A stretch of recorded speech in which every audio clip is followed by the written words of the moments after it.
Hiya, I am back with another interview video.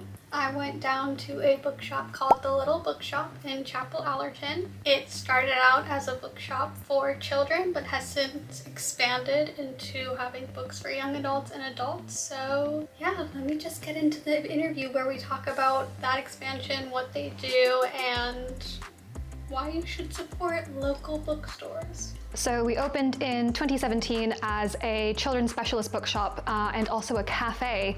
And then we very quickly ditched the cafe during COVID and realized you can make a lot more money and a lot more people happy if you just sell books and you do more events about books and you talk constantly about books. So that's what we do now. We supply, on average, I'd say 20 plus schools within the kind of Yorkshire area with really curated lists of books every year for their libraries at a discounted rate. We run a bunch of really cool children's book clubs and kind of special book parties. We do children's book subscriptions, which I've been wrapping up today, which is always good fun. And yep, never looked back, never missed the cafe, and stuffing this place full of even more books is a lot of fun. Yeah. So now you guys stock adult books. You want to talk about that and why you expanded? So stocking adult books was also a happy coincidence of COVID. That back room used to be completely empty and we'd host children's birthday parties and events in there. And then we decided that it was probably quite important to start stocking adult books while everybody was kind of limited to their neighborhoods and things like that when we were all locked down. And it is one of my favorite parts of my job is getting to choose which adult books we stock. It's quite a small space, so I have to think really hard about what we're getting in. And luckily, being a bookseller means you're extremely judgmental, as I am. So everything in that back room has been chosen very carefully by me. Love that. Yeah. So also, do you want to talk a bit about any opinions you have on the importance of getting children into reading and that kind of stuff? Absolutely. We are unfortunately in a literacy crisis in this country and all Western countries, to be honest. And it's so important that kids read for, the way, not only the way that their brain develops, but just so, when they grow up, they can determine what is fake news and what is not fake news, so that their attention spans aren't shot by, staring at screens all day. It's so important for their imagination and their curiosity, but also kind of learning about the harder facts of life. I think it's so important to read and to discover different stories and empathy in books rather than just being expected to develop those skills from absolutely nowhere. Yeah, it's so important, like the critical thinking and all that comes with reading and all that kind of stuff. Critical thinking, that is absolutely, reading and critical thinking, they shake hands because they are one and the same. Yeah, for sure. Also, if you wanted to share any opinions you might have on supporting independent bookshops. When you shop with your local independent bookshop, you're putting money straight back into your local economy and you're keeping people like me fed and housed, as opposed to Jeff Bezos. He doesn't need your money. He's doing terrible things with your money.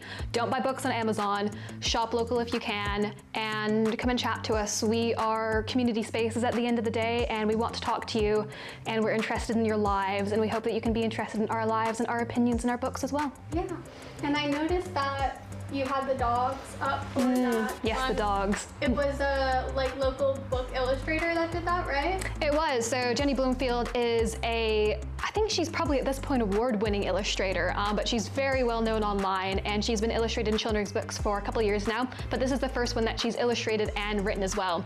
And we are so lucky that she's local, and she's come to paint our window a few times, and right now it's the dogs, and people have loved the dogs. Yeah. They really love the dogs. We're gonna have to say goodbye to the dogs and welcome in a new painting by a different illustrator in a couple of weeks. Yeah. We're very lucky to have such a giant, beautiful window and a never-ending stream of illustrators who want to fill it with beautiful things. That's nice. Saves me a job. Yeah. So you like to work with kind of the local artists on that kind of stuff? Yeah, absolutely. And then, it's really lovely working with kind of local publishers, and publicists will reach out to us and they'll, pay their illustrators and their authors to come fill our window. So everybody wins and I get a day off. Yeah, perfect. And then finally, I just have, if you wanted to talk about any kind of events that you put on at the bookstore. So aside from kind of monthly children's events, and we always put on something during half term, kind of craft-based for kids, we run a couple of adult book groups too. We have a monthly adult book group, we have a monthly silent book group, and then I call it like my quarterly-ish, very judgmental book group, which is for pre-publication books.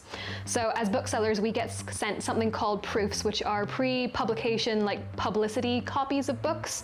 They are not fully edited and not fully finished, but they're sent to us so we can review them and decide what to buy in based off of them. but we get sent so many. So I now run a kind of quarterly book club where everybody comes and chooses one of these pre-publication books. So it's really judgmental because everybody's read something completely different. So you can say literally whatever you want and you know you're not going to offend anybody. And we have a load of dessert with it as well. So that is like the highlight of my every couple of months. And every now and again we get offered a really brilliant big author to host. You know, previously we've had Jacqueline Wilson, we've had Dermot O'Leary, we've had Cressida Cowell. So there's always something new and exciting on the events page. Yeah, cool. So if there's anything else you want to say about the shop, any final words? Any final words? This isn't specific to our bookshop, but go visit your local independent bookshop or go visit your local library, pick up a book by somebody who has a very different name from yourself and learn something about them. Yeah, I love that. Thank you so much for doing it. That's okay. For more information, you can go to thelittlepooshopleads.co.uk. There you will find the bookshop's hours as well as events that they're putting on. And that is all I have for this video. Thank you so much for watching. Please like and subscribe. And I have more interviews to come still, so stick around for that. I hope this series goes on forever and ever. If y'all are liking it and if you support it, then that would mean that I can continue to do this. So yeah, anyway, I will see you in a week.